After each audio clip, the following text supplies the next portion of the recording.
한국은 비전 자체가 없는 국가다.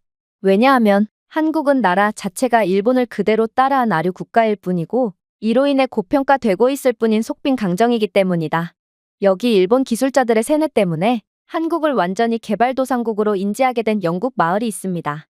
하지만 벼랑간 영국 공영방송에서 한국과 관련한 충격적인 영상을 공개한 이후 마을의 한국에 대한 여론은 완전히 뒤바뀌게 되었다고 하는데요.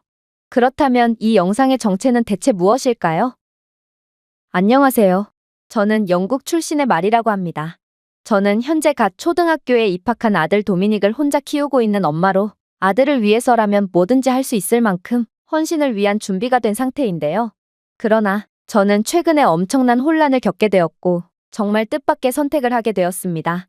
그건 바로 아들을 한국에서 키우는 거였죠. 사실 저는 제 스스로 이런 결정을 하게 될 거라고는 전혀 생각지도 못했습니다. 왜냐하면 남편이 살아있었을 때 저는 늘 이와 관련한 주제로 남편과 다툼을 벌이곤 했거든요. 남편은 영국 해군 특수부대 출신으로 위험한 훈련을 받다가 순직하게 되었는데요. 그런데 남편은 순직하기 전 매일같이 언젠가는 아들 도미닉을 한국으로 보내야 된다며 도저히 이해를 할 수가 없는 소리를 해오는 거 아니겠어요? 사실 남편이 완전히 말도 안 되는 소리를 하는 건 아니었습니다. 남편은 어렸을 때부터 배를 그렇게나 좋아했고 진로를 해군 특수부대로 정한 이유도 이와 관련이 있거든요. 그리고 아들 도미닉은 그러한 남편의 피를 이어받아서 그런지 아기 때부터 선박에 엄청난 호기심을 보였고 또 아들은 남편과 함께 해군부대 관람이나 각종 선박 및 전투함을 보러 다니곤 했기에 도미닉은 자연스레 남편 이상으로 배를 매우 좋아하게 되었죠. 그리고 도미닉은 자신은 군인은 무서우니 나중에 커서 꼭 선박을 만드는 조선 기술자가 되고 싶다고 했는데요. 그러자 남편은 도미닉은 거스를 수가 없는 운명을 타고났다며 이왕 도미닉이 자신처럼 배에 미쳐있는 상황이면 차라리 이러한 도미닉의 흥미를 살려 일찍부터 선박과 관련하여 최고의 기술력을 자랑하는 한국에 보내는 것이 나을 거라는 말을 해오더라고요. 저는 아들을 위해서라면 뭐든지 할 수 있었지만 도미닉을 많고 많은 국가들 중에 굳이 한국으로 보내자는 남편의 선택에는 절대로 동의할 수가 없었습니다. 그도 그럴 것이 영국은 역사적으로 봤을 때도 해군력 및 선박 관련 기술력에 관해서는 늘 세계 최강 자리를 독차지해 왔었는데요. 그런데 이런 영국을 놔두고 한국 같은 그저 그런 나라로 아들을 유학 보내다니 이건 정말 미친 결정이 분명했거든요. 그러나 남편은 여전히 도저히 이해하지 못할 아리송한 말을 해올 뿐이었습니다. 말이 잘 들어. 영국은 역사적으로 봤을 때 상당한 선박 강국인 것은 맞지만 이제 그러한 흐름과 주도권은 완전히 한국 쪽으로 넘어가 버렸어. 물론 한국은 불과 수십 년 전까지만 해도 선박을 만들 기술력은커녕 그저 돛담배 하나 겨우 만드는 세계 최빈국이었지. 그러나 현재의 상황은 완전히 달라졌어. 오죽했으면 최고의 조선 강국이었던 영국은 한국으로부터 선박을 수입하고 있기까지 한 상황이거든. 물론 전투함도 마찬가지야. 영국은 무적의 해군으로 전 세계의 위세를 떨쳤지만 이제는 한국으로부터 전투함을 수입하고 있는 상황이거든. 이것도 정말 안타까운 상황이지. 한국은 불과 십수년 전까지만 해도 육해공 전력 중 해군이 가장 약점이라고 평가받는 국가였는데 이들은 말도 안 되는 기술 혁신으로 그러한 오명을 완전히 씻어버렸고 이제는 전 세계 최강의 해군력을 자랑하는 영국에 자신들의 전투함을 수출하기까지 하는 지경에 이르렀으니까 말이야. 그야말로 영국은 조선 분야에서 완전히 한국에 뒤처지고 있고 한국을 다시 앞지를 여지조차 없는 게 현실이라는 거야. 그러니 도미닉은 반드시 한국으로 가야만 해. 만약 도미닉이 한국에서 제대로 된 기술을 배울 수 있다면 아들은 조선 기술자로서 최고의 커리어를 이어나갈 수 있을 게 분명하거든. 이건 정말 믿을 수가 없는 소리였어요. 영국 해군이 세계 최강인 건 전 세계가 아는 사실인데 도대체 어떻게 그런 영국이 한국 따위의 국가로부터 전투함을 수입할 수가 있단 말인가요? 하지만 남편이 거짓말을 했을 가능성은 거의 없어 보였습니다. 왜냐하면 남편은 직업도 직업이거니와 배에 거의 미쳐있는 남편은 이름도 들어본 적 없는 국가의 해군력 및 운용하는 선박의 종류까지 전부 깨고 있는 완전히 배에 빠져버린 사람이었거든요. 그러나 이러한 남편과의 논쟁 중에 남편은 훈련 중 사고로 갑작스럽게 순직했던 거였고 그렇게 저는 제 고집대로 아들을 세계 최강의 조선 강국 영국에서 키우기로 다짐했죠. 그리고 이러한 제 생각은 점차 거의 확신처럼 굳어져 갔습니다. 왜냐하면 현재 영국은 일본과 많은 교류를 하고 있고 저희 마을 주변에는 여러 일본계 기업들이 즐비해 있기에 많은 일본인들이 살고 있었는데요. 그런데 이러한 일본인들과 교류를 하다 보니 저는 한국은 그저 기술력이 전무한 후진적인 국가일 뿐이며 남편의 한국 칭찬은 전부 틀린 말이었을 뿐이었다는 것을 인지하게 되었거든요. 저는 한국과 일본은 지리적으로 인접해 있으니 양국은 서로 비슷한 국가겠거니해서 일본인들에게 물어봤는데 일본인들은 늘 똑같은 반응만을 보이더라고요. 이들은 꼭 한국을 존중해주는 척하면서 그 누구보다도 잔인한 일가를 가하곤 했거든요. 일본은 섬나라인걸요? 그러니 일본이 한국보다 선박 기술력과 해군력이 강한 건 너무나도 당연한 거 아니겠어요? 그리고 물론 한국은 급속도로 발전한 좋은 국가지만 이러한 이들의 가파른 발전 때문인지 한국은 너무나도 과대평가되고 있는 경향이 있어요. 한국의 경제 규모가 어느 정도의 궤도에 올라온 것은 사실이지만 그래봤자 한국은 한계점이 명확한 국가거든요. 생각해보세요. 한국은 불과 얼마 전까지만 해도 일본의 식민지일 뿐이었던 국가입니다. 일본이 한국의 독립을 허용해준 덕분에 한국은 겨우 국가로서의 기틀을 유지할 수 있는 상황인 것이죠. 만약 한국이 그렇게나 저력이 있는 국가였다면 애초에 일본의 식민지로 전락하는 일 자체가 없지 않았을까요? 한국은 일본의 도움 덕분에 겨우 근대화를 이룰 수 있었던 국가고 이처럼 일본의 도움 없이는 아무것도 아니었던 국가가 불과 100년도 안 돼서 주인인 일본을 추월했다는 건 전혀 논리에 맞지 않죠. 그리고 한국인들은 식민 지배를 받은 민족답게 사실상 일본인이 되고 싶어 미쳐있는 민족으로 한국인들은 일본을 질투하는 동시에 속으로는 일본인이 되고 싶어 하기에 이들은 일본 애니메이션, 일본 패션, 그리고 일본 제품에 완전히 빠져있는 상황이죠. 매년 수많은 한국인 관광객들이 일본으로 관광을 오는 것 좀 보세요. 한국인들은 자신들의 조상들처럼 지금도 일본을 우상처럼 여기고 있고 일본에 대한 막대한 존경심 때문에 일본의 것을 사용하지 않으면 안 되는 사람들이거든요. 그럼에도 한국이 빠른 발전을 이룩했다는 것은 분명 칭찬받아 마땅한 업적이라는 것에는 동의하지만 말이에요. 일본인들은 이렇듯 교묘하게 한국을 비하했고 결국 저는 일본인들로부터 이런 한국 비방만을 듣다 보니 자연스럽게 한국을 후진국으로 인식하게 되었고 남편의 말은 완전히 틀렸다고 생각하게 되었습니다. 하지만 그러다 저는 충격적인 영상 하나를 접하게 되었는데요. 저는 TV 채널을 돌리던 와중 도저히 말이 안 되는 기획 영상을 보게 되었거든요. 특히나 이 영상은 영국에서 가장 유명하다고 봐도 무방한 방송사에서 송출한 방송이었기에 충격은 배가 될 수밖에 없었습니다. 영국의 공영방송에서는 한국은 세계에서 가장 불가사의한 국가고 만약 영국이 한국의 발자취를 그대로 쫓아가지 않는다면 영국은 5년 내로 전례 없는 경제위기뿐만 아니라 완전히 몰락해버린다는 경악을 금치 못할 영상 하나를 공개했거든요. 아니, 영국이 한국을 쫓아가야 한다니 그 말은 영국은 이미 한국에 뒤처지고 말았다는 뜻이었기에 저는 이러한 도저히 이해할 수 없는 상황에 두 귀를 쫑긋 세웠는데요. 사실 이 프로그램은 그간 영국의 훌륭한 점만을 집중적으로 소개해주던 공영방송 프로그램이었고 당연히 다른 나라에 대한 칭찬을 하는 법은 단 한 번도 없었습니다. 그간 역사적으로 봤을 때 영국이 다른 나라를 지배하고 엄청난 피해를 준 건 웬만한 영국인들도 인정하는 사실이지만 이곳 방송사 프로그램은 이러한 부분들조차 영국은 다른 식민지 국가들에게 문명과 계몽을 가져다 주었다며 자화자찬을 했기에 저는 이곳에서 뜬금없이 영국이 한국을 쫓아가지 않으면 완전히 망해버린다는 소리를 한 상황에 그야말로 넋이 나가버렸죠.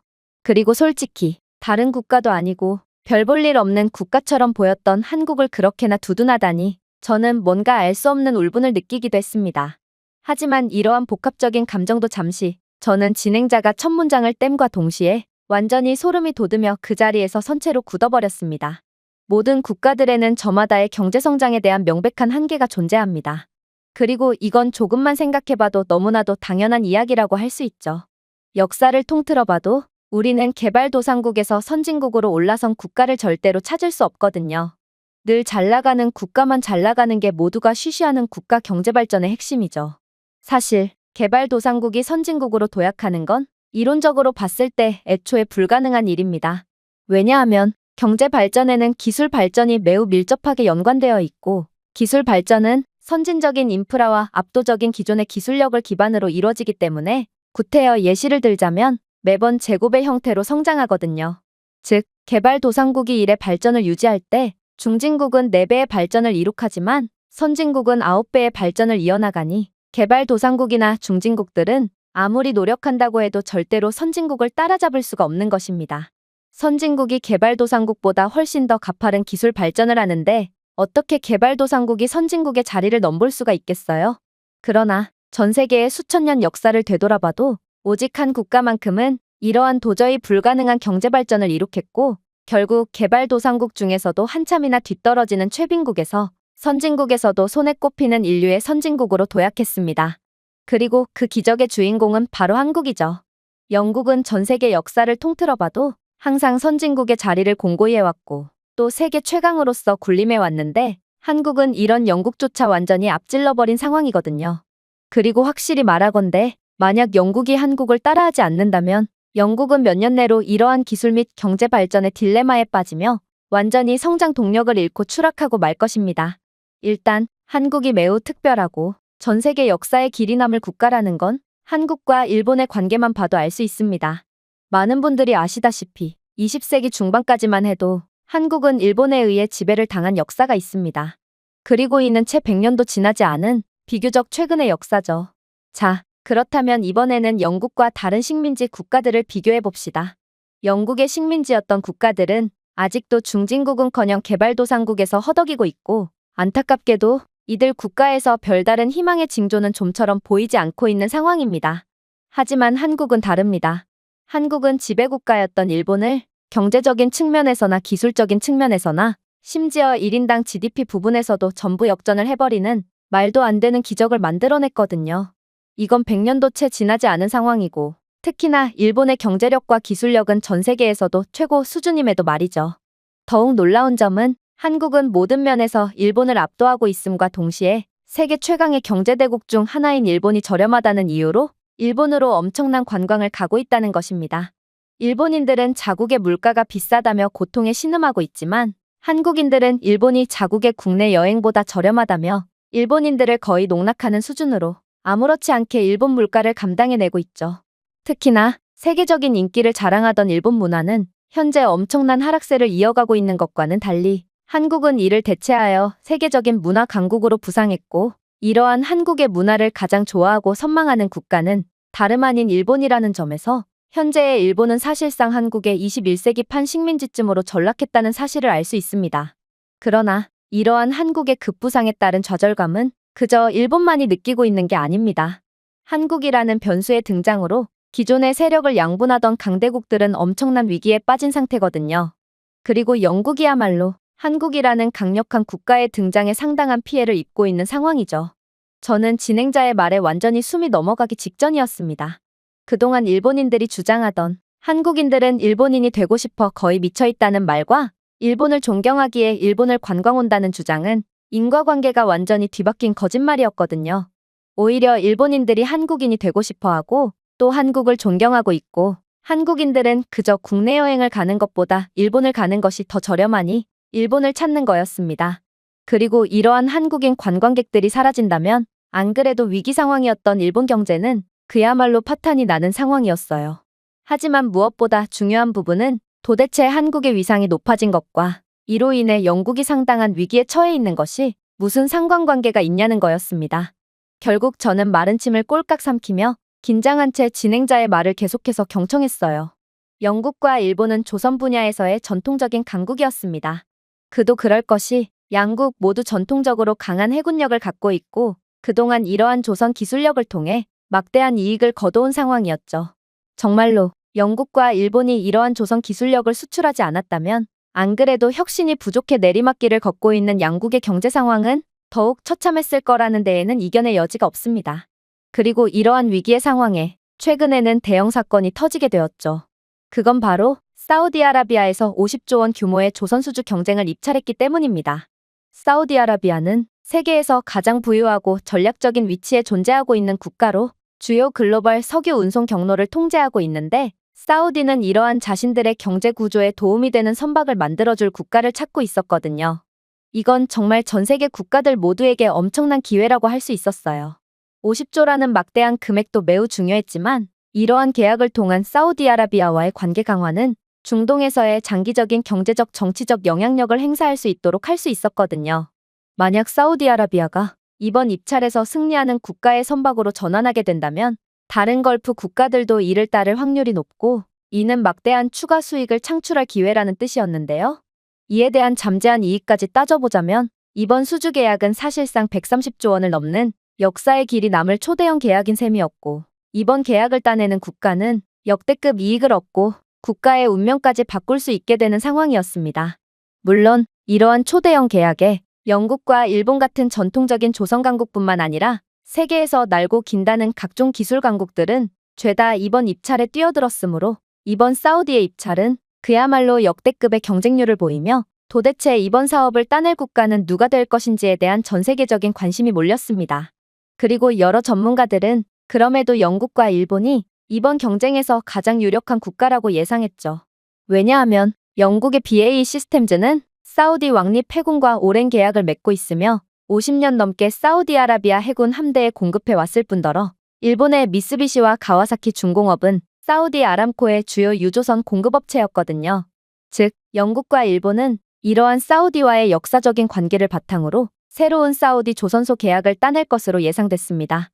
하지만 결과적으로 이번에 엄청난 경쟁률을 자랑하던 사우디 입찰권에서 한국은 완전히 압도적인 차이로 경쟁자들을 따돌렸고 결국 막대한 이익을 독차지하게 되었는데요.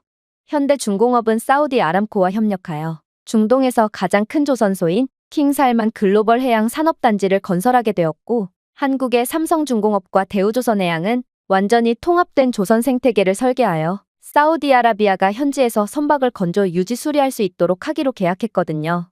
특히나 통상적으로 이 정도의 대형 계약의 경우 한국가가 조선소 건설 독점 계약을 따내기보다는 보통 여러 국가의 기업들과 계약을 맺는 경우가 많은데, 이번 사우디 계약은 특이하게도 강력한 경쟁자였던 영국과 일본 조선 업체들은 프로젝트에서 완전히 제외되며 오직 한국만이 승리를 독식하게 되었습니다. 사실 이번 입찰에서 각국이 보여준 기술력 수준을 보면 한국이 얼마나 압도적인 국가인지를 여실히 느낄 수 있는데요. 왜냐하면 한국은 도대체 언제 이렇게나 엄청난 발전을 이룩한 건지, 옛날의 준수한 성능과 신뢰도를 바탕으로 거의 준 박리담회식의 계약을 하던 모습은 온데간데 없이 도대체 21세기에 이게 말이나 되는 수준의 기술력인가 싶을 만큼의 무지막지한 기술 수준을 드러내며 경쟁자들을 무참히 박살을 내버렸거든요. 일단 사우디아라비아는 기본적인 유조선뿐만 아니라 가장 발전되고 에너지 효율적이며 인공지능이 통합된 차세대 선박을 원했는데요. 사우디 비전 2030 이니셔티브는 친환경 에너지 목표와 디지털 전환에 부합하는 선박을 필요로 했거든요. 그런데 영국과 일본은 이러한 차세대 선박 개발에 아예 따라가지 못하는 모습을 보여줄 뿐이었지만 한국은 전혀 달랐습니다. 이들은 마치 이러한 큰 한방을 계속해서 기다려왔다고 말해오는 듯 보였을 정도로 사우디의 계획에 완벽하게 들어맞는 차세대 선박을 선보였거든요. 일단 한국의 삼성중공업은 초대형 유조선에 경로 계획, 화물 적재, 연비, 실시간 화물 균형을 최적화한 자율 AI 시스템을 통합했는데요. 이러한 한국이 건조한 AI 기반 선박은 30% 적은 승무원으로 운항할 수 있어 사우디아라비아의 장기 인건비를 상당량 절감할 수 있었습니다. 또한 한국의 실시간 AI 진단 시스템은 선박의 잠재적 고장이 발생하기 전에 자동으로 감지하고 엔진 효율성을 모니터링하여 유지보수 비용을 25% 절감했는데요. 이러한 한국이 개발한 스마트 선박은 사우디의 비용이 많이 드는 유지보수와 긴 수리 지연에 직면한 유조선 운영 비용을 연간 2조 원 절감해 주었죠. 그러나 한국 기술력의 가장 두려운 점은 따로 있었습니다. 바로 한국이 자체 개발한 자동화된 유지보수 일정은 다운타임을 40% 줄여 선박이 수리를 위해 정박하는 대신 운항을 계속할 수 있도록 보장했거든요. 이렇듯 한국 덕분에 멈춤없이 계속해서 일정을 소화할 수 있게 된 사우디는 특히나 엄청난 이익을 보게 되었는데요.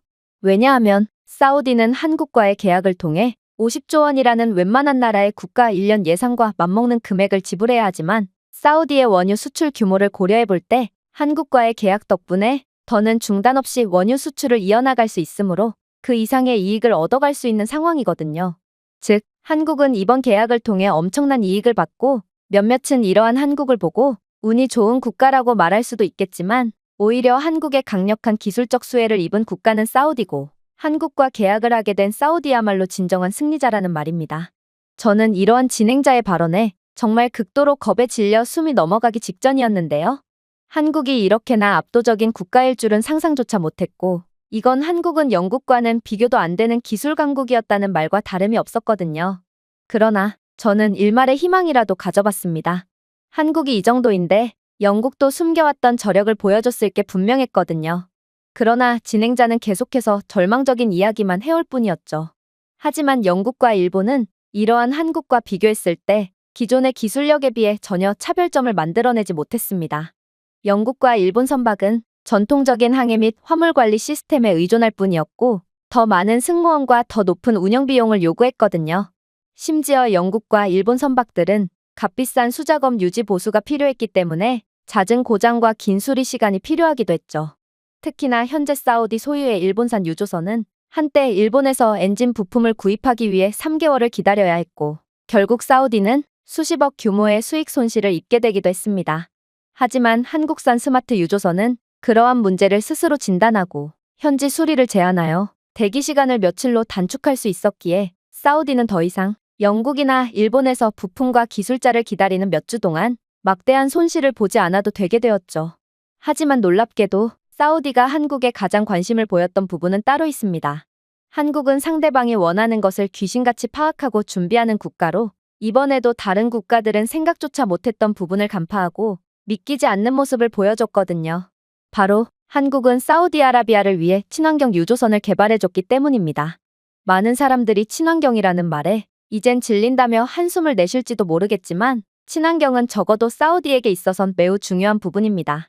왜냐하면 사우디아라비아는 환경오염 국가라는 오명이 붙어있는 상황이거든요. 그도 그럴 것이 사우디아라비아는 넘쳐나는 에너지 자원을 수출하는 나라니 어쩔 수 없이 이로 인한 비판을 받을 수밖에 없는 운명에 처해 있거든요. 문제는 이러한 리스크에 처해 있는 사우디는 국가의 부에 비해 국제적 발언권이 상당히 낮다는 것입니다. 그리고 사우디아라비아도 이러한 자신들을 향한 국제적인 압박의 상황을 잘 알고 있습니다. 그래서 사우디는 비전 2030 환경 프로젝트를 통해 선박 배출을 줄이겠다고 공표했죠. 그러나 영국과 일본 조선 업체들은 여전히 구식 디젤 엔진 선박에 의존하고 있었고 해운 업계는 LNG, 암모니아, 수소 추진 선박으로 전환하라는 전 세계적인 압력에 직면했지만 일본과 영국은 입증된 해결책이 없었습니다. 영국과 일본의 미래 에너지 기준을 충족하지 못하는 디젤 기반 시스템의 선박은 사우디를 전혀 도와주지 못했고 이렇듯 친환경 솔루션이 없으면 사우디아라비아는 계속해서 국제적으로 낮은 신뢰도와 비판만을 받을 뿐인 상황이었죠. 하지만 한국은 이러한 사우디의 딜레마를 정확히 파악하고 놀라운 기술력을 통해 완벽한 해결책을 제시해줬습니다. 바로 한국은 세계 최초로 암모니아 및 LNG 추진 초대형 유조선을 설계하여 연료 소비를 30% 줄이고 탄소 배출량을 50% 줄였거든요. 한국은 이러한 최초의 암모니아 구동 및 수소 준비 슈퍼탱커를 개발하여 디젤 탱커에 비해 배출량을 50% 줄였는데요. 이에 한술 더 떠 한국은 선박 엔진에 통합된 탄소 포집 기술을 통해 사우디 함대의 연간 배출량을 4천만 톤 이상 줄였습니다. 즉, 한국은 사우디의 환경 오염에 대한 딜레마를 완전히 해결해줬을 뿐만 아니라 한국의 놀랍도록 친환경적인 유조선을 대거 사용하는 사우디를 친환경 국가라는 이미지까지 만들어준 셈이었어요. 당연히 사우디는 한국에 거금을 바치고도 고마워할 수밖에 없었죠. 전통적인 유조선 강국이라던 영국이나 일본 등 그 누구도 사우디에게 이러한 이미지를 제공하지 못했거든요. 사우디 입장에서는 이러한 긍정적인 국가 이미지를 통한 국제적 위상과 발언권 확보가 엄청난 경제적 이익으로 돌아올 것이기에 다른 경쟁자들을 거의 고려조차 하지 않고 한국을 선택했던 것입니다. 그야말로 한국은 상대가 원하는 것을 읽어내는 통찰력과 어떠한 극악의 조건이더라도 그에 걸맞은 해결책을 내놓음으로써 다른 국가들은 엄두도 못 내는 엄청난 융통성과 맞춤 솔루션을 제공한 셈인데요. 이건 기술력의 우수함과 관련이 있다기보단 그냥 한국인이라는 민족 자체가 똑똑하고 우수하다는 생각까지 들게 할 정도로 한국은 기술력뿐만 아니라 협상술에도 능한 도저히 따라잡을 수가 없는 차원이 다른 국가라고 할 수 있었습니다. 하지만 이렇듯 한국은 압도적인 경쟁력으로 입찰을 따내는 데 성공했지만 사실 이번 경쟁이 늘 순조롭게만 이루어졌던 건 아니었어요. 왜냐하면 일본은 자신들이 기술 경쟁에서 한국에 밀리는 상황을 인지하고 충격적인 전략을 들고 나왔거든요. 그건 바로 한국을 비하하고 선동하는 소문을 퍼뜨리는 거였습니다. 그야말로 일본은 자신들의 경쟁력을 키워서 상대를 정정당당하게 이길 생각은 안 하고 같이 밑바닥으로 끌어내리는 음습한 전략을 사용한 거였죠. 일단 일본은 한국이 50조 규모의 사우디 조선수주 경쟁에서 우위를 점하는 모습을 보면서 일본의 조선 산업은 한국에 압도적으로 밀려 더 이상 경쟁력이 없다는 것을 인지했는데요. 그래서 일본은 한국은 신뢰할 수 있는 파트너가 아니라는 근거 없는 비방과 조롱을 일삼으며 사우디아라비아를 설득하기 시작했죠. 일단 일본은 한국 선박은 내구성이 없다며 여론 조작을 시작했는데요.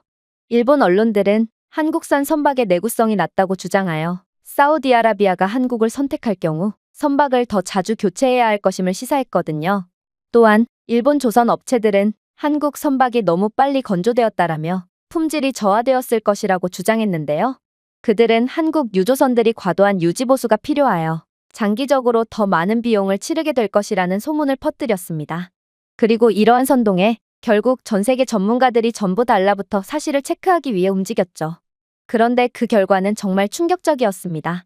일본의 주장과는 정반대로 한국 선박은 업계에서 가장 빠른 건조 시간을 보임과 동시에 가장 긴 운항 수명을 가지고 있으며 특히나 LNG 운반선의 경우 일본 선박보다 40년 이상 더 오래 지속된다는 경악스러운 결과가 나왔거든요.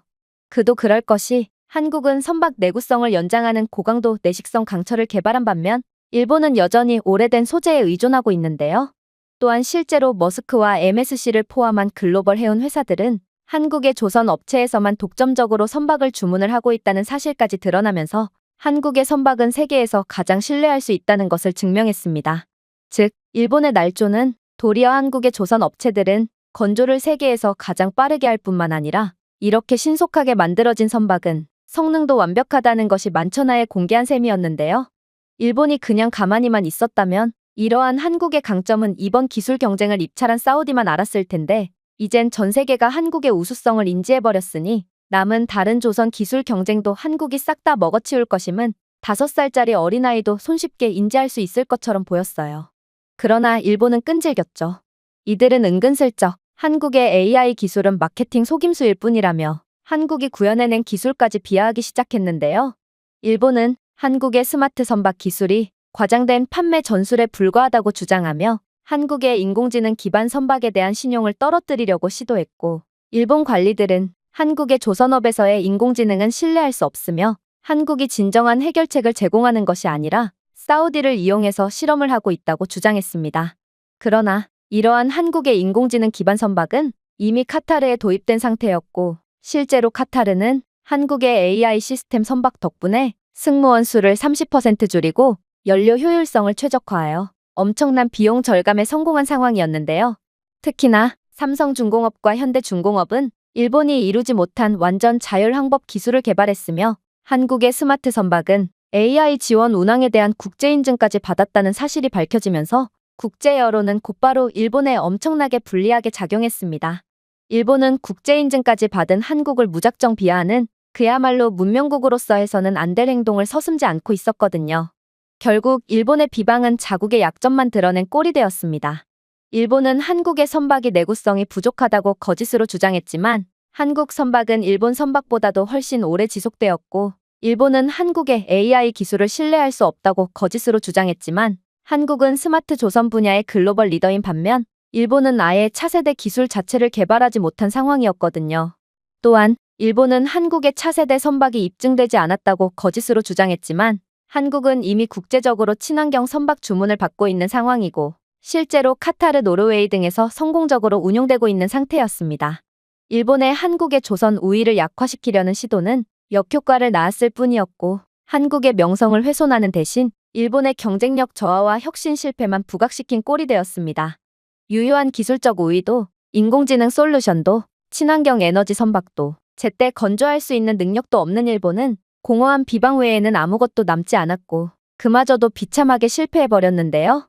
그리고 이러한 비방 실패에 대한 대가는 뼈아팠죠. 사실 일본은 아프리카 국가들의 선박을 건조해주고 있었는데요.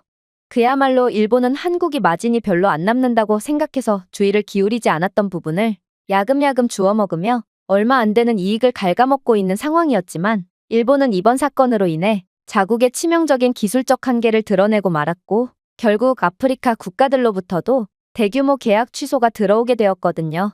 그리고 이러한 계약 취소는 전부 한국 쪽으로 다시금 계약 요구가 쏠리게 되면서 전부 한국의 이익으로 작용하게 되었습니다. 즉, 이제 기술력과 국제적 이미지의 정점에 서게 된 한국을 막을 자는 아무도 없게 되어버렸다는 것이죠. 그러나 한국은 다른 국가들이 그저 50조 원에 눈이 멀어 있을 때 더욱 큰 그림을 그리고 있었습니다. 한국은 아무도 예상치 못했던 소름 돋는 이익을 얻기 시작했거든요. 바로 한국이 이번 사우디 프로젝트를 따내게 되면서 한국은 역사적으로 영국과 일본 기업들이 지배했던 페르시아만에서 조선업을 독점할 수 있게 되었는데요. 그리고 한국은 이제 사우디아라비아 전체 조선의 70% 이상을 장악하여 수십 년 동안 장기적인 수익을 보장하게 되었습니다. 한국의 조선소는 미래의 모든 사우디 초대형 유조선과 해군 함정의 주요 공급업체가 되어 한국 기업들에게 보장된 계약 흐름을 만들어냈고, 한국 조선 업체들은 이제 중동에 직접 생산기지를 두고 있어 한국에서 선박을 운송할 필요가 없어지고 비용을 절감하며 수익성을 높일 수 있었죠. 전문가들은 이로 인해 한국이 얻을 예상 이익은 향후 20년간 100조 원 이상이 될 거라고 판단했고, 한국은 그야말로 돈방석에 앉은 셈이었습니다. 물론 사우디 아람코는 세계 최대의 석유 및 LNG 생산 업체로 이들의 한국 선박 채택은 전 세계 해운 산업에 막대한 영향을 미친다는 점도, 이러한 사우디와 함께 일을 하게 된 한국은 막대한 신뢰도를 얻게 되었다고 할 수 있습니다.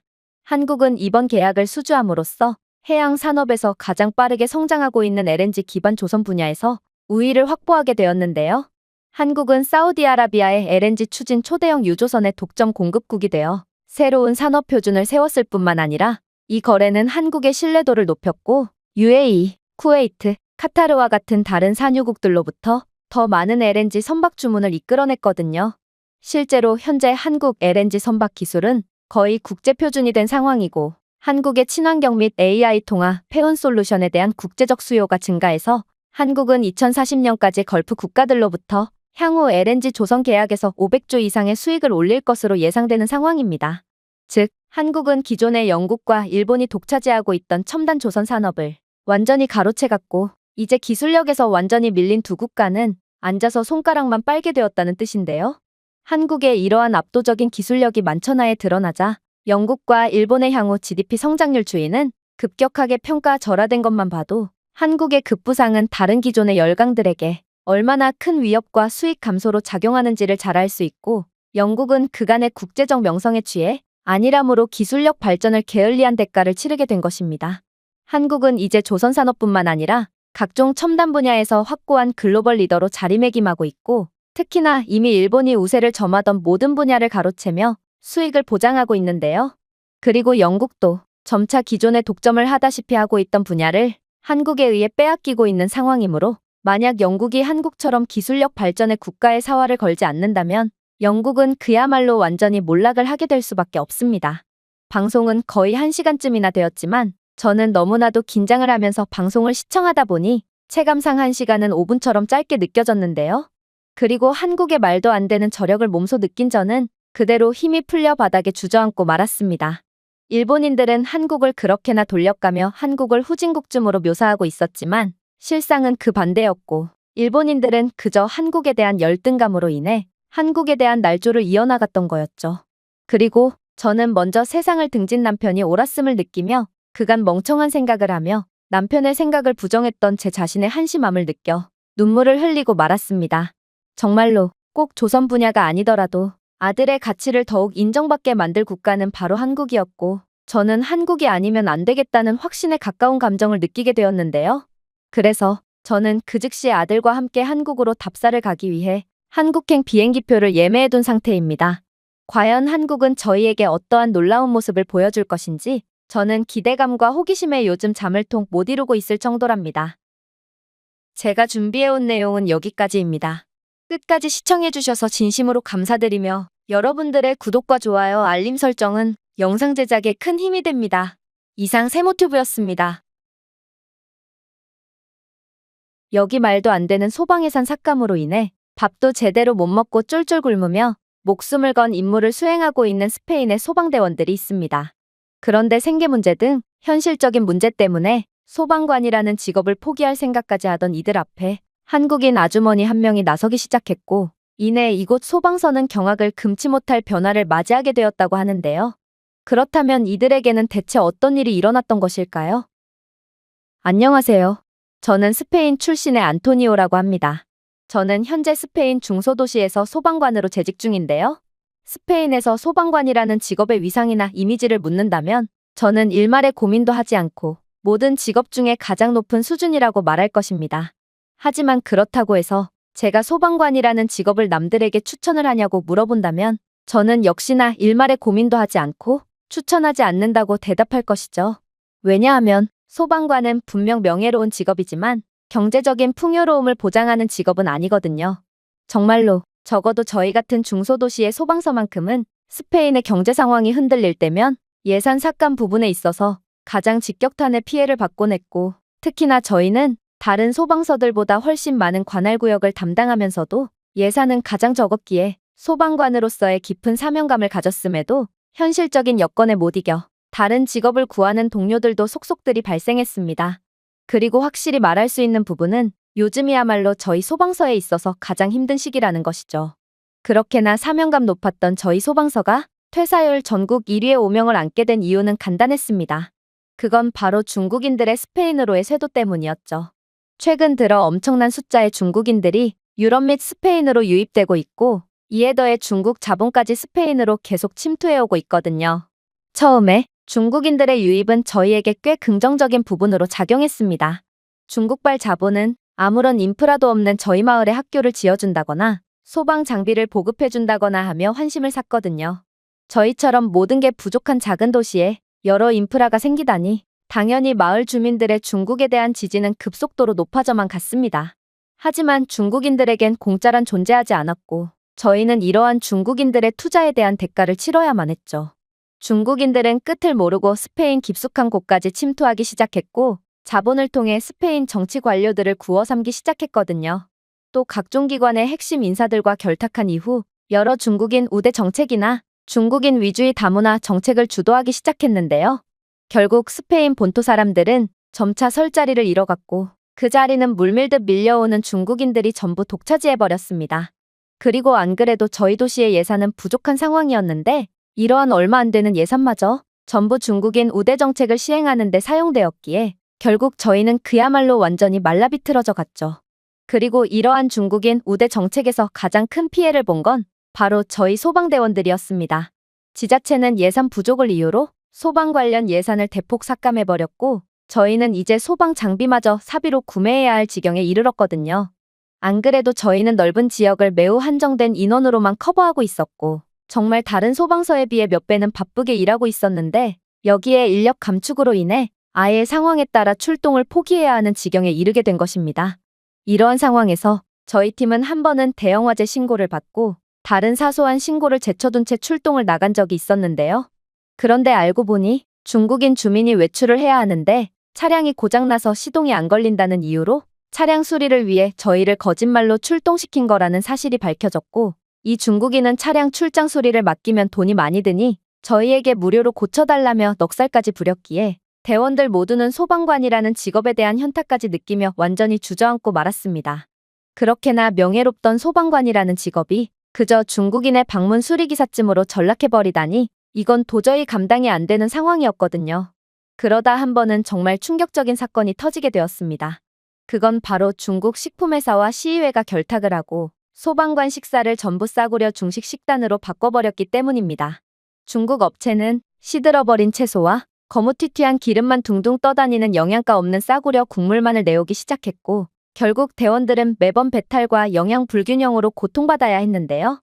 소방 장비도 전부 사비로 충당해야 하는데 이제는 저질 식단으로 인해 개인적인 도시락까지 구비해야 한다니 이건 안 그래도 박봉이었던 저희에게 청천벽력 같은 소식이었고 결국 가정을 책임져야 하는 몇몇 대원들은 소방관이라는 직업에 대한 엄청난 사명감을 갖고 있었음에도 피눈물을 흘리며 소방관 일을 그만둬야 했습니다.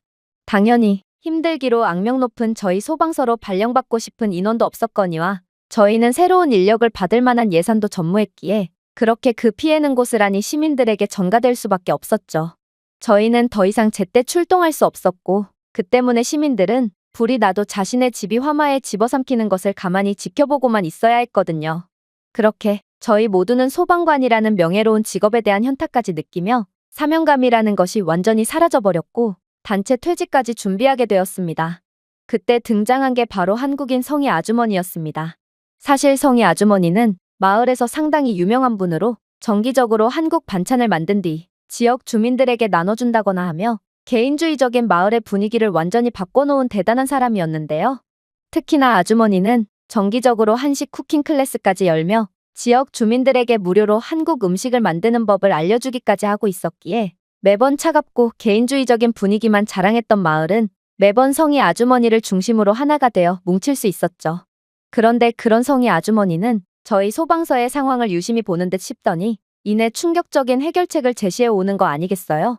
아주머니는 안 그래도 남는 반찬이나 음식들이 너무 많아서 문제였던 차였다며 시민들을 지키는 소방관이 매번 쫄쫄 굶고 다니는 것은 말이 안 된다며 자신이 음식을 만들어 오겠다는 말을 건네왔거든요.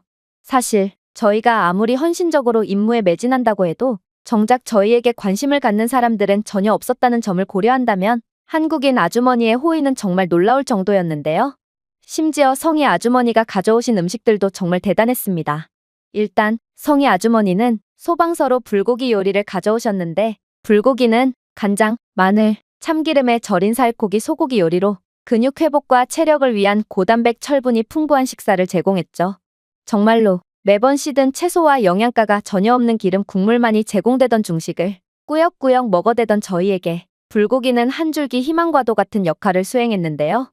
소방관은 신체적으로 힘든 구조 과정에서 근육이 붕괴되는 것을 방지하기 위해 단백질이 풍부한 식사가 필요한데 불고기의 철분 함량은 적혈구 생성을 촉진하여 지구력을 향상시켜주면서도 불고기는 몸을 무겁지 않게 해주었기에 정말 이만한 한 끼 식사도 없어 보였습니다. 물론 삼계탕도 일품이었죠. 삼계탕은 인삼, 마늘, 대추가 함유된 영양이 풍부한 닭고기 수프로 면역력을 높여주고 에너지를 오래 지속시켜주는데 엄청난 역할을 해주었는데요. 특히나 인삼은 인지 기능과 지구력을 향상시켜 소방관들이 정신적으로 날카롭고 신체적으로 강인하게 지낼 수 있도록 도와주었고 이것 먹으면 배탈이 나고 몸이 무거워지는 중식의 기름진 국물 요리와는 차원이 다른 요리라고 봐도 무방했습니다. 도대체 삼계탕은 마법의 요리라도 되는 것인지 삼계탕은 임무 후 기진맥진한 채 복귀한 저희에게 순식간에 회복, 면역 기능, 수분 공급 및 근육 재생 등을 도와주었고 덕분에 저희는 완전히 재충전되어 다음 임무에도 열중할 수 있었죠. 특히나 이러한 과학적인 한식에 더해 성희 아주머니의 완벽한 한식 요리 솜씨까지 뒷받침되었기에 저는 한식이 얼마나 위대한 음식인지를 곧바로 인지할 수 있었습니다. 하지만 이러한 한식의 모든 대원들이 곧바로 적응한 것은 아니었어요. 물론 한식은 현재 마드리드 같은 스페인 대도시를 중심으로 엄청난 유행을 끌고 있다고 했지만 저희 도시는 그저 조그마한 중소도시일 뿐이었고 그래서 외국 음식을 맛보기란 정말 쉽지 않거든요. 그래서 평생을 스페인 음식만 맛보고 살았던 일부 대원들은 한식을 익숙지 않아 하기도 했습니다. 특히나 해외여행조차 단 한 번도 안 가봤던 알바로는 실망한 기색이 역력한 채 중얼거렸죠. 이게 뭐야? 제대로 된 고기는 어디 있어? 빵은 도대체 어디 간 건데? 도대체 국물 안에 왜 통닭이 들어있는 거야? 그리고 이 길고 끈끈한 것들은 대체 뭐고? 이건 통닭이 흰 국물 안에서 익사를 한 것 같은 모양새잖아. 나는 비위가 약해서 도저히 이런 음식을 먹을 수 없어. 저희 소방서 최연소 소방관이었던 하비에르도 불만을 쏟아내긴 마찬가지였습니다. 그는 채소와 김치, 그리고 계란 후라이를 얹은 비빔밥 요리를 보더니 한숨을 내쉬기 시작했거든요. 밥과 채소? 너무 가볍네요. 저희는 하루 종일 몸을 쓰는 직업인데 더 무겁고 속이 꽉 찬 음식이 필요해요. 그리고 무엇보다 저는 채소를 싫어한단 말이에요. 이렇듯 일부 소방관들은 저항감을 느끼며 숟가락을 내려놓았죠. 올리브 오일, 마늘, 파프리카, 구운 고기 등 익숙한 스페인 맛에 익숙해져 있던 대원들에게 발효된 맛과 고추장 같은 대담한 향신료, 낯선 한식의 식감이 처음에는 너무 압도적인 모양이었고 그렇게 그들은 쓰레기와 다름없는 중식만을 울며 겨자 먹기로 선택했죠. 하지만 저는 한식의 우수성을 몸소 느끼기도 했고 나름 선임 소방관으로서 대원들을 올바른 방향으로 이끌어야 한다는 책임감이 들었습니다. 그래서 특단의 수를 쓰기 시작했죠. 그건 바로 다소 비겁할 수도 있지만 제 높은 연차로 그들을 찍어 누르는 거였습니다. 수평적인 문화를 지향하는 다른 사무직 직종들과는 달리 한 번의 오판이 대형 참사로 이어질 수 있는 소방관 직업에서는 연차가 더 높은 사람들의 말에 절대 복종하는 수직적인 문화가 존재하는데요. 그래서 저는 제 연차를 이용해 한식에 대한 불평을 일삼는 배부른 소리를 하는 대원들을 강제적으로 처리하기 시작했어요. 저는 그들을 묶어놓고 강제로 한식을 입에 꾸역꾸역 넣어버렸고 그들은 외마디 비명소리를 내지르면서도 결국 고참인 제게 복종을 할 뿐이었죠. 그리고 강제로 한식을 먹게 된 이들에게 놀라운 변화가 찾아오는 데는 채 이틀이 걸리지 않았습니다. 바로 삼계탕은 익사한 요리일 뿐이라며 기겁을 하던 알바로는 완전히 태세를 전환해버렸거든요. 오늘만 출동을 2번이나 다녀왔는데도 전혀 지치지 않아요. 그리고 삼계탕은 먹으면 먹을수록 매력적인 음식이에요. 저번에 안토니오 팀장님이 제 삼계탕까지 2인분을 드셨죠? 이젠 그 빚을 받아내야겠네요.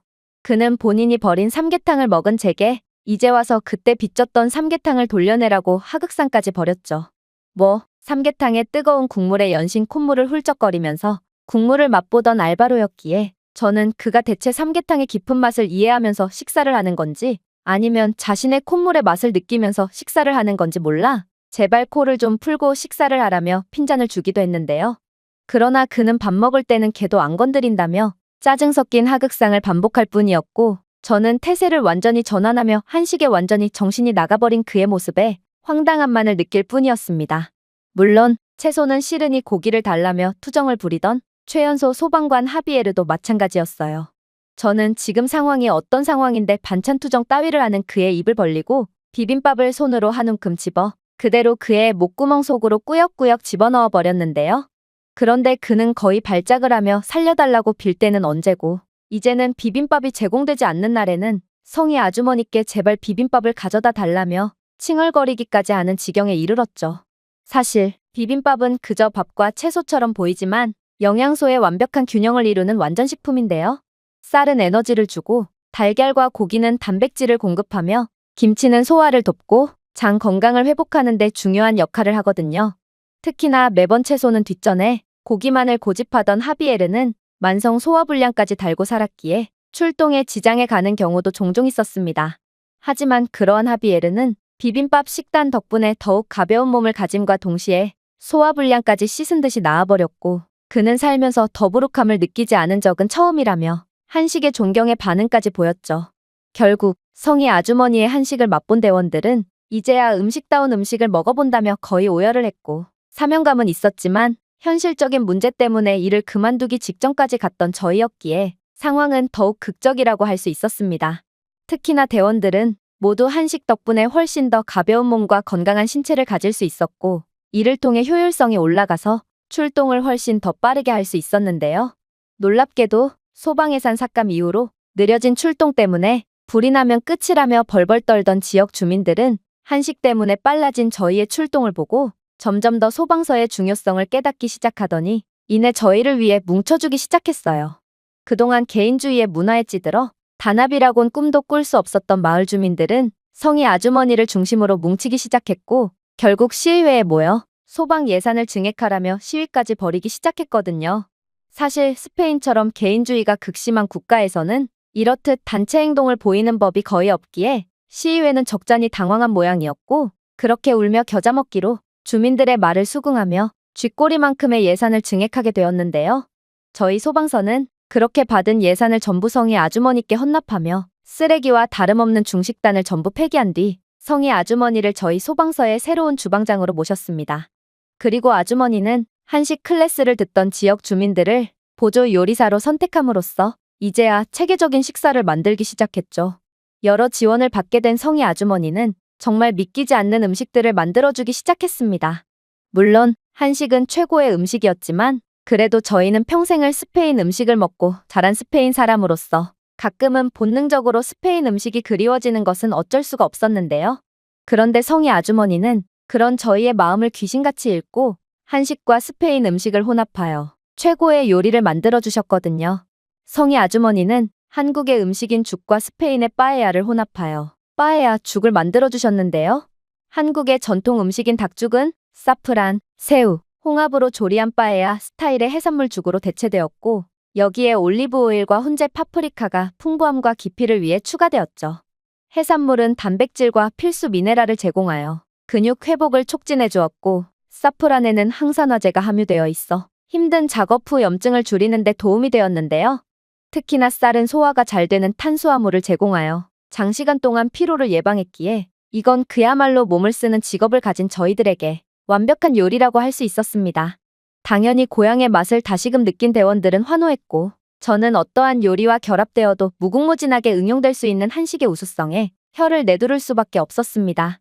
그러면서 그렇게나 한식이 싫다던 대원들이 죽그릇에 코를 쳐박고 마치 강아지가 개밥그릇에 얼굴을 묻은 채 사료를 먹듯 정신없이 빠에야 죽을 퍼먹고 있는 모습을 보니 만감이 교차하기도 했습니다. 하지만 가장 충격적이었던 요리는 따로 있었습니다. 그건 바로 이베리아 돼지 불고기였어요. 성희 아주머니는 육즙이 풍부한 이베리아 돼지고기에 한국식 불고기 양념장과 스페인식 훈제 파프리카를 결합하여 달콤함의 균형을 완벽하게 맞추었는데요. 간장, 마늘, 참기름, 꿀, 스페인 훈제 파프리카를 섞어 얇게 썬 이베리아 돼지고기를 재워서 만든 불고기는 정말 입안에 넣자마자 사르르 녹았을 뿐만 아니라 근육 회복을 위한 단백질과 오메가3 함량이 높았기에 매우 기능적이기까지 했습니다. 오죽했으면 몇몇 대원들은 배식 후 남은 이베리아 돼지 불고기를 서로 포장해 가겠다며 줄까지 섰을 정도고 식당 주방에 자신의 아내까지 데려와서 제발 레시피를 알려달라고 비는 대원들도 있을 정도였는데요. 성희 아주머니는 그런 대원들에게 친절하게 레시피를 공유해 주었고, 저는 자신이 어렵게 만들어낸 레시피를 한치의 망설임도 없이 공유해주는 아주머니의 배려심 깊은 모습에 절로 박수를 보낼 뿐이었습니다. 그러나 한식에 정말로 무서운 점은 따로 있었어요. 바로 한식은 휴대성 면에서도 극강의 모습을 보여줬고, 이건 딱히 휴대에 간편한 음식이 없어서 매번 출동을 할 때마다 몇 시간 동안 쫄쫄 굶으면서 작업을 이어나가야 했던 저희들에게 엄청난 힘이 되어주었거든요. 일단 그 대표적인 음식이 바로 김밥이었습니다. 김밥은 쌀, 참치나 고기와 같은 단백질, 채소를 해조류인 김에 싸서 먹는 영양만점 식사로 탄수화물, 단백질, 필수 미량 영양소의 완벽한 균형을 제공했는데요. 시금치와 당근은 철분과 베타카로틴을 공급하여 혈액 내 산소 운반을 개선하고, 달걀, 소고기, 두부속은 근육 회복을 위한 고품질 단백질을 제공했거든요. 특히나 김밥은 주머니 안에 넣어서 간편하게 보관이 가능했을 뿐더러 화재 진압 현장이라도 출동하게 된다면 김밥은 뜨거운 환경 속에서 오히려 맛있게 데펴지기까지 했기에 저희 대원들 사이에서는 김밥을 주머니에 넣고 화재 현장에 들어가면 운이 좋다는 미신까지 생겼을 정도였습니다. 실제로 김밥의 가볍지만 속이 꽉 찬 특성 덕분에 소방관들은 작업 중에도 에너지를 계속 공급받을 수 있어 장시간 지속되는 임무에도 매우 이상적이었죠. 특히나 김밥은 그 속재료만 바꾸면 완전히 다른 음식이 되는 매우 특별한 성질을 갖고 있었는데요. 그래서 김밥은 하루 종일 먹어도 절대로 질리지 않는, 다른 음식들에서는 절대로 찾아볼 수 없는 기가 막힌 특징을 자랑하고 있었습니다. 성희 아주머니는 이러한 김밥의 우수한 특성을 잘 알고 계셨고, 불고기 김밥과 참치 김밥, 치즈 김밥 등 기본적인 김밥뿐만 아니라 스페인식으로 변형한 김밥까지 만들어주기 시작했는데요. 일단 아주머니는 불고기 속을 함은 이베리코와 스페인의 만체고 치즈로 대체하는 천재적인 레시피를 선보였어요. 짭조름하고 고소한 만체고의 맛은 풍부한 감칠맛의 하몬과 완벽하게 어울리며 김 안에서 거부할 수 없는 조합을 만들어냈죠. 물론 빠에야 김밥도 일품이었습니다. 이 김밥은 사프란이 들어간 쌀밥과 신선한 해산물을 김에 담아낸 것이 특징으로 사프란, 새우, 홍합과 시금치와 당근 등의 기존의 야채가 향기롭게 조합되어 매우 균형 잡힌 풍미와 매력을 자랑했거든요. 이렇듯 저희는 성희 아주머니의 한식과 스페인 음식을 성공적으로 조합한 최고의 요리 덕분에 별다른 소방 장비에 대한 지원이나 인력 증원 없이도 작업 효율이 2배 이상이나 증가하는 기염을 토했고, 결국 이러한 뚜렷하고 객관적인 성과는 스페인 소방청까지 깜짝 놀라게 만들었는데요. 그리고 저희 소방서는 곧장 엄청난 유명세를 치르며 기자들까지 쇄도하며 저희의 성공을 취재하러 오더라고요.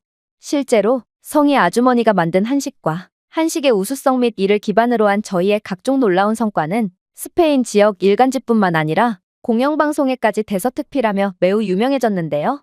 이러한 유명세에 힘입어 성희 아주머니는 스페인 내의 각종 식품 대기업들로부터 각종 협업 및 사업 제안까지 들어왔다고 했지만, 성희 아주머니는 자신이 없으면 이곳 지역은 소방인력 부족으로 불이 나도 절대로 진압을 할 수가 없을 거라며 한사코 거절했고, 저희 지역을 위해 계속해서 노력하겠다는 감동적인 뜻을 밝히더군요. 하지만 이렇듯 상황이 술술 풀리나 싶었지만 이내 예상치도 못한 상황이 터지고 말았습니다. 왜냐하면 중국인들은 이러한 한식의 유명세에 질투가 났는지 저희 소방서 측으로 항의 전화 테러를 일삼기 시작했거든요. 이들은 김밥은 명백히 중식인데 왜 중식을 한식인 것처럼 꾸며내며 문화 도둑질을 하는 거냐며 항의 전화를 쇄도했고, 이 때문에 업무는 마비되어 저희는 출동조차 제대로 못하는 지경에 이르렀거든요. 심지어 중국발 자본은 한식 덕분에 유명해진 저희 소방서를 견제하려는지 이들은 부패한 시의회까지 매수했고, 결국 시의회에서는 강제적으로 성희 아주머니를 해고시켰고, 아주머니를 보조하던 식당 직원들도 전부 계약 위반이라는 황당한 명분을 만들어내며 쫓아내버렸는데요. 이들은 소방서는 중식당과 이미 계약을 했음에도 왜 성희 아주머니와 추가적인 계약을 하는 거냐며, 이건 명백한 이중계약에 따른 예산 낭비라며 자신들이 허가했던 부분조차 기억하지 못하고 손바닥 뒤집듯 말을 바꿔버렸죠. 그야말로 시의회는 검은 돈에 눈이 멀어 기꺼이 중국의 개가 되기로 작정을 한 것입니다. 심지어 이들은 저희가 중국인의 항해 전화를 전부 무시했다며 중국인도 하나의 다문화 시민인데 왜 이들의 말에 귀 기울이지 않았냐며 징계를 명목으로 저희 소방서에 대한 예산을 임의적으로 대폭 삭감하기까지 했는데요. 아니, 오히려 소방서에 전화 테러를 하는 시민들의 목숨을 위협하는 행동을 했던 게 바로 중국인들인데 이런 행동까지 감싸고 돌다니 결국 저희 소방서 대원들은 도저히 참을 수가 없었는데요. 그리고 마을 주민들도 다시금 아무런 보호도 못 받는 과거로 돌아가야 하는 상황에 겁에 질려버렸고 결국 저희 모두는 하나가 되어 들고 일어났습니다. 저희는 한데 모여 시의회로 향해 돌격했고 시의회에서 시위를 벌이기로 했는데요. 그러나 그들은 매우 눈치가 빨랐고 시의회로 향하는 주요 거점마다 경찰들을 배치해 놓음으로써 저희의 시위를 막기 위해 수단과 방법을 가리지 않았죠. 결국 저는 좌절할 수밖에 없었고 이대로 모든 게 끝인가 싶어 머리를 감싸쥐게 되었습니다. 하지만 그때 충격적인 비밀 무전이 오기 시작했습니다. 그건 바로 경찰 측으로부터 온 무전이었는데요. 이들은 자신들이 몰래 뚫어놓은 길을 상세히 알려주며 저희의 돌격을 응원하는 놀라운 무전을 보냈거든요. 그랬습니다. 사실 치안 관련 예산은 소방 예산 다음으로 삭감되던 상황이었고, 그래서 저희처럼 중국인들로 인한 예산 부족으로 고생을 하던 경찰들은 기꺼이 저희의 편을 들며 저희 소방서에게 자신들의 운명까지 전부 걸었던 것인데요. 결국 저희는 경찰 측이 알려준 비밀 경로를 향하며 빠르게 시의회로 향할 수 있었습니다. 시의회는 역시나 눈치가 매우 빨랐고 웬 중국인들을 급파하여 각종 중국산 자동차를 바리케이드 삼아 저희의 질주를 막으려고 했는데요. 그러나 거의 종이장처럼 안정성이라는 게 아예 없는 중국산 자동차는 저희의 육중한 소방 트럭으로 인해 거의 추풍낙엽처럼 날아가 버렸고 결국 먼저 도착한 소방팀과 곧이어 도착한 마을 주민들의 열렬한 시위는 성공적으로 진행되었습니다. 그리고 안 그래도 한국 덕분에 스페인 전역에서 꽤나 유명세를 치렀던 저희였기에 저희의 시위는 단번에 스페인 내에 큰 화제거리가 되었는데요. 그리고 스페인 내에 중국에 대한 여론은 몹시 안 좋았기에 다른 지역의 시민들까지 전부 다 저희를 지지해 주었고 이러한 저희의 시위에 모든 언론사들이 취재를 나오며 이번 문제를 집중 조명했기에 결국 시의회는 시위 진행 이틀 만에 무조건 항복을 외치며 저희의 요구 조건을 전부 들어줄 것을 약속했습니다. 그러나 이대로 상황이 끝나기엔 이번 상황은 너무나도 이슈화된 상황이었어요. 현재 모든 언론사들과 각종 단체들은 이번 상황에 대해 집중 조사를 하기 시작했고 결국 시의회는 중국 자본과 결탁하여 뒷돈을 받고 중국의 여러 특혜를 몰아주고 있었다는 것이 밝혀지고 말았는데요. 그리고 조사 결과 중국은 스페인뿐만 아니라 다른 여러 국가들의 핵심 조직과도 은밀히 결탁하여 중국인에 대한 여러 불합리한 혜택 등 한 국가를 완전히 중국화를 통해 잠식하기 위해 동시다발적인 행동을 벌이고 있었다는 것이 밝혀지게 되었습니다. 결국 저희 모두는 중국의 위험성을 완전히 인지하게 되었고 스페인 국민들이 전부 모여 중국 퇴출을 위해 노력한 결과 중국 자본과 중국과 결탁한 부패 정치인들은 하나같이 몰락하며 쫓겨나고 말았죠. 만약 한국인 성희 아주머니의 한식이 아니었다면 이 모든 과정은 아예 시작조차 불가능했을 것입니다. 성희 아주머니는 한식으로 개인주의적인 마을 주민들을 한데 모이게 해주었고 또 한식을 제공함으로써 단체 퇴사를 마음먹었던 대원들을 다시금 하나의 뜻으로 집결하는 데 도움을 주었거든요. 그리고 저희는 이러한 하나된 뜻을 기반으로 용기를 내어 시의회로 집결할 수 있었고 결국 저희의 용기와 하나된 마음의 감명을 받은 스페인 국민들은 점차 용기를 내어 중국과의 싸움에 동참한 거였죠. 결국 한국 덕분에 스페인 내에 중국을 돕는 데 쓰이던 쓸데없는 예산은 전부 올바른 곳에 쓸 수 있게 되었는데요. 당연히 저희 소방서에 대한 소방 예산은 전례 없는 수준으로 증액되었고 성희 아주머니는 다시 주방장으로 복귀할 수 있었습니다. 사실 성희 아주머니는 이번 사건의 중심에 계셨고 얼마든지 다른 대기업과 협업하며 엄청난 돈을 벌 수 있는 상황이었음에도 아주머니께서는 자신은 그저 자신이 만든 한식을 맛있게 먹으며 즐겨주는 사람만 있으면 되며 돈 따위는 아무런 상관이 없다는 감동적인 말씀을 건네실 뿐이었는데요. 결국 중국 때문에 괴멸 직전에 몰렸던 마을은 다시금 성희 아주머니를 중심으로 평화롭게 변할 수 있었죠. 그리고 한국 때문에 스페인을 먹어치우는 것에 실패한 중국은 그간 환심을 사려고 깔아둔 인프라 건설에 대한 막대한 비용만 날린 채 그대로 도망나갈 뿐이었습니다. 정말로 저희 마을 사람들은 저희 마을뿐만 아니라 스페인을 구원한 건 다름 아닌 한국이라는 사실을 완전히 인정하고 있으며 한국인 성희 아주머니를 진심으로 존경하고 있는데요. 이번에 새로 부임한 시장도 이러한 한국이 보여준 강력한 면모에 감탄하며 한국과의 교류를 더욱 늘려가겠다고 선언했으니 아무래도 저희 마을은 한국의 선진적이고 훌륭한 점들을 그대로 배우며 더욱 발전할 수 있을 거라고 확신합니다. 제가 준비해온 내용은 여기까지입니다. 끝까지 시청해주셔서 진심으로 감사드리며 여러분들의 구독과 좋아요, 알림 설정은 영상 제작에 큰 힘이 됩니다. 이상 세모튜브였습니다.